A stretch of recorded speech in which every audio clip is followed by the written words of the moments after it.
Baik, kami akan menjelaskan mengenai permintaan jangka panjang. Sebelum itu, kami akan memperkenalkan diri. Yang pertama yaitu Aulia Febrianti, yang kedua Wulan Rahma, dan yang ketiga Rizka Kartika. Baik, berikut adalah video penjelasannya. Keputusan pekerja dalam jangka panjang. Dalam jangka panjang, jumlah faktor produksi itu tidak tetap, yang dimana perusahaan itu dapat memperluas ataupun memperkecil skala pabriknya. Perusahaan itu bisa memaksimalkan keuntungan dengan memilih kombinasi antara jumlah tenaga kerja dan juga kapital atau peralatan yang mau diinvestasikan dalam proses produksi. Perusahaan memaksimalkan keuntungan dengan memproduksi output pada biaya serendah mungkin atau biasa disebut dengan meminimalisasikan biayanya. Analisis keputusan jangka panjang itu bisa menggunakan kurva isokos maupun isokwan. Yang dimana pertama itu saya akan menjelaskan terlebih dahulu mengenai kurva isokwan. Yang dimana kurva isokwan ini menunjukkan semua kombinasi kapital dan tenaga kerja yang digunakan untuk memproduksi output dengan jumlah yang sama. Nah, slope dari isokwan ini itu merupakan rasio negatif dari marginal produknya yang mengalami diminishing marginal rate of technical substitution. Nah, kemiringan isokwan ini itu diberikan oleh kebalikan dari rasio produk marginal. Secara khusus itu bisa dilihat dari rumus bahwa delta K dibagi dengan delta E atau bisa disebut dengan perubahan kapital dibagi dengan perubahan labor itu sama dengan negatif marginal capital dibagi dengan marginal of labor. Nilai absolute dari kemiringan ini itu disebut dengan tingkat substitution teknis marginal. Nah, asumsi bahwa isokos ini isokwan maksudnya bersifat cembung terhadap titik asal adalah asumsi tentang bagaimana tingkat substitusi teknis marginal berubah saat perusahaan itu beralih dari modal ke tenaga kerja. Nah, kurva dari isokwan ini itu memiliki beberapa sifat. Yang pertama itu isokwan harus memiliki kemiringan ke bawah. Kedua itu isokwan tidak berpotongan. Ketiga itu isokwan yang lebih tinggi dikalikan dengan tingkat output yang lebih tinggi. Nah, yang terakhir itu isokwan cembung terhadap titik asal. Dilihat dari gambar, kurva di samping itu memiliki kemiringan yang negatif, di mana kurva yang melengkung ini itu mewakili berbagai kombinasi antara kapital dan juga tenaga kerja yang menghasilkan biaya produksi total yang sama. Nah, di kurva Q1 itu menunjukkan biaya produksi yang lebih tinggi dibandingkan kurva Q0. Nah, sedangkan di titik-titik seperti X dan Y itu merupakan kombinasi spesifik antara kapital dan juga tenaga kerja pada masing-masing kurva isokwan. Nah, posisi kurva isokwan itu dapat bergeser jika terjadi perubahan harga faktor produksi, yang dimana jika salah satu faktor produksi itu naik, maka kurva isokwan itu akan bergeser ke dalam, menunjukkan bahwa perusahaan itu dapat membeli kombinasi input yang lebih sedikit dengan anggaran yang sama. Dan juga sebaliknya, jika harga salah satu faktor produksi itu turun, maka kurva isokwan itu akan bergeser keluar, yang dimana itu tuh menunjukkan bahwa perusahaan itu dapat membeli kombinasi input dengan lebih banyak dengan anggaran yang sama. Oke, selanjutnya itu mengenai kurva isokos, yang dimana kurva isokos ini itu menunjukkan kombinasi kapital dan tenaga kerja yang digunakan dalam produksi dengan biaya produksi yang sama. Nah, kurva isokos ini itu merupakan turunan dari biaya produksi, yang dimana biaya produksi ini itu dilambangkan dengan C yang dihasilkan dari upah labor ditambah dengan return dari kapital, sehingga turunannya itu menjadi K sama dengan C dibagi R dikurangi dengan W dibagi R dikali E. Nah, garis dari isokos ini itu mempunyai beberapa sifat. Yang pertama itu garis isokos itu memberikan menu kombinasi tenaga kerja dan modal yang sama-sama mahal. Yang kedua itu garis ISO cost yang lebih tinggi itu menyeratkan biaya yang lebih tinggi pula. Nah, kurva di bawah ini itu menunjukkan jumlah maksimum tenaga kerja dan modal yang dapat dibeli jika seluruh anggaran digunakan untuk membeli salah satu faktor produksi, yang dimana itu ditunjukkan dengan C0 dibagi R dan C1 dibagi R, yang dimana R itu merupakan harga modal. Nah, kemiringan negatif dari garis ISO cost ini itu menunjukkan adanya trade off antara modal dan tenaga kerja. Nah, jika perusahaan itu ingin meningkatkan penggunaan suatu produksi, maka penggunaan faktor produksi lainnya itu juga harus dikurangkan agar total biayanya tetap sama. Oke, selanjutnya itu mengenai minimisasi biaya, yang dimana minimisasi biaya ini mensyaratkan tingkat subsidi teknis marginal sama dengan rasio harganya, yang dimana dirumuskan dengan marginal of labor dibagi marginal of capital sebesar dengan rasio upah dibagi dengan return, atau bisa ditulis dengan marginal of labor dibagi dengan upah sebesar dengan marginal of capital dibagi dengan return dari kapital atau range-nya. Nah, perusahaan itu meminimalkan biaya produksi dengan tingkat output tertentu dan harus memaksimalkan keuntungan. Perusahaan yang memaksimalkan keuntungan atau laba itu juga selalu menggunakan kombinasi antara tenaga kerja dan modal yang mensyaratkan rasio produk marginal dan rasio harga inputnya. Nah, dilihat dari gambar di bawah, dengan modal 100 pekerja dan 175 mesin yang diberikan oleh titik P, di mana ISO cost itu bersinggungan dengan ISO Quant. Pada titik P itu perusahaan memproduksi Q0 unit output dengan biaya serendah mungkin karena menggunakan kombinasi modal-modal kerja yang terletak pada ISO cost serendah mungkin.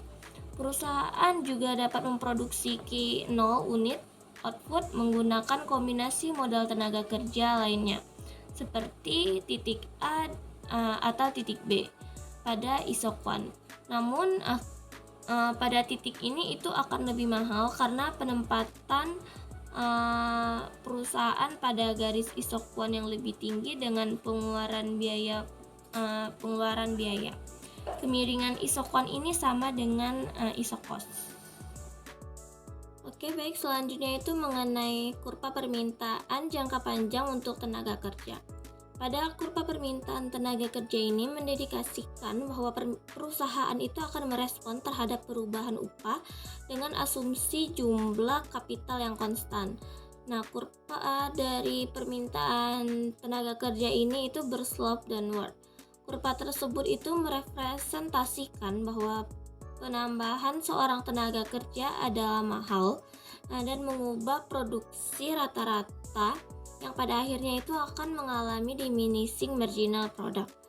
Nah, dari kurva di bawah ini dijelaskan dari awal skenario itu perusahaan memproduksi tingkat output Q0 dengan kombinasi optimal 75 unit modal dan 25 pekerja untuk meminimalkan biaya pada tingkat biaya C0. Nah, ketika upah turun dari W0 ke W1, kemiringan garis ISO cost itu menjadi lebih landai karena W1 dibagi R itu lebih kecil.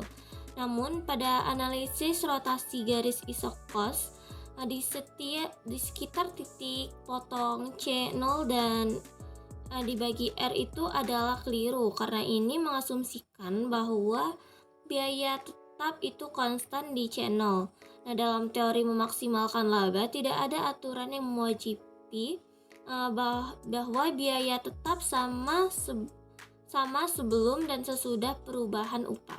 Perusahaan itu akan menyesuaikan kombinasi input berupa modal dan juga tenaga kerja untuk memaksimalkan laba sesuai dengan teknologi, fungsi produksi, harga output, harga input, dan lainnya pada Q dan R tanpa membatasi diri pada biaya tetap. Oke, nah selanjutnya itu adalah dampak penurunan upah pada tingkat output dan tenaga kerja. Nah, di sini bisa teman-teman lihat ya di layar ada dua kurva nih, ada kurva A dan bagian B. Nah, di mana di sini menunjukkan bahwa penurunan upah itu akan mengurangi marginal cost. Jadi sehingga perusahaan akan memperbesar skala produksinya dari 100 ke 150 ya di kurva A ini. Nah, kemudian yang artinya bahwa biaya marginal yang akan menurun sehingga lebih murah untuk menghasilkan tambahan unit output berikutnya. Nah, ini penurunan ini mendorong perusahaan untuk memperluas produksinya seperti yang saya katakan tadi, meningkat ya teman-teman, jadi dari 100 ke 150. Nah, dalam gambar di atas perusahaan akan berpindah nih ke isokuan yang lebih tinggi yang menunjukkan peningkatan skala produksi. Nah, untuk meningkatkan keuntungan, perusahaan memilih kombinasi input tenaga kerja dan modal yang meminimalkan biaya yang dicapai ketika isokuan baru bersinggungan dengan garis isokos yang lebih landai karena upahnya lebih rendah nih. Jadi pada titik optimal ya di titik R itu jumlah pekerja naik dari 25 ke 50 dan perusahaan akan cenderung menggunakan lebih banyak modal gitu. Jadi kesimpulan yang bisa diambil dalam materi ini itu adalah perusahaan akan selalu memperkerjakan tenaga kerja dalam jumlah yang lebih banyak ketika upah turun gitu ya. Next, yang selanjutnya itu adalah kurva permintaan tenaga kerja jangka panjang. Jadi di sini teman-teman bisa lihat ini ada dolar dan juga employment. Nah, yang dimana ini menjelaskan bahwa kurva permintaan tenaga kerja jangka panjang itu memberikan lapangan kerja perusahaan pada upah tertentu dan bersifat downward sloping ya teman-teman. Jadi kurvanya ini bersifat negatif karena dia turun ke bawah nih. Downward sloping. Nah, jadi di sini di gambar ini ketika upah turun nih dari W0 ke W1, maka jumlah tenaga kerja yang dipekerjakan akan naik dari 25 ke 50. Nah, ini menjadi salah satu yang terkaitan nih daripada sebelumnya, bahwasanya ketika upah turun itu akan lebih banyak mempekerjakan pekerja gitu ya. Nah, di sini ada definisi dari efek substitusi dan skala dalam penurunan kurva. Jadi substitusi efek atau efek substitusi itu adalah perusahaan akan mengatur kembali kombinasi antara tenaga kerja dan kapital. Sedangkan kalau efek skala atau skala efek itu perusahaan akan memperbesar skala produksinya dengan menambah tenaga kerja gitu. Mungkin untuk lebih paham ya teman-teman bisa lihat nih di gambar bahwa di sini ada gambar yang dari sumbu Y itu kapital, X itu employment, dan perhatikan ini ada beberapa titik ya, titik tebal itu ada P, Q, dan R. Nah, di sini teman-teman lihat dari P ke Q itu adalah efek skala teman-teman, sedangkan Q ke R itu adalah efek substitusi. Nah, di sini P ke Q itu efek skala yang dimana menunjukkan apa yang terjadi pada permintaan input perusahaan ketika perusahaan itu memperluas produksi nih. Terus, kalau efek substitusi dari Q ke R ini menunjukkan apa yang terjadi pada lapangan kerja perusahaan ketika upah berubah, mempertahankan output konstan dan ditunjukkan oleh perpindahan yang lebih jelas nih teman-teman ya, dari Q ke R pada gambar ini. Nah, balik lagi ke penjelasan sebelumnya, bahwa gambar ini itu menunjukkan bahwa perusahaan memperkerjakan akan lebih banyak modal ketika upah turun. Nah, sehingga efek skala yaitu yang meningkatkan permintaan modal melebihi efek substitusi yang mengurangi permintaan modal. Jadi perusahaan akan mengurangi lebih sedikit modal jika efek substitusi mendominasi efek skala gitu. Baik, selanjutnya saya akan menjelaskan mengenai kurva permintaan tenaga kerja jangka panjang dan jangka pendek.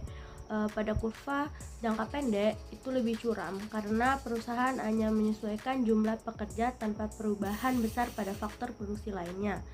Sedangkan pada kurva jangka panjang itu kurvanya lebih landai karena perusahaan bisa mengubah semua faktor produksi sehingga respon terhadap perubahan upah lebih besar.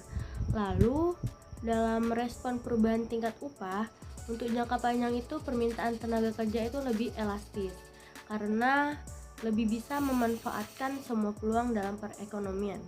Sedangkan dalam jangka pendek itu akan lebih inelastis.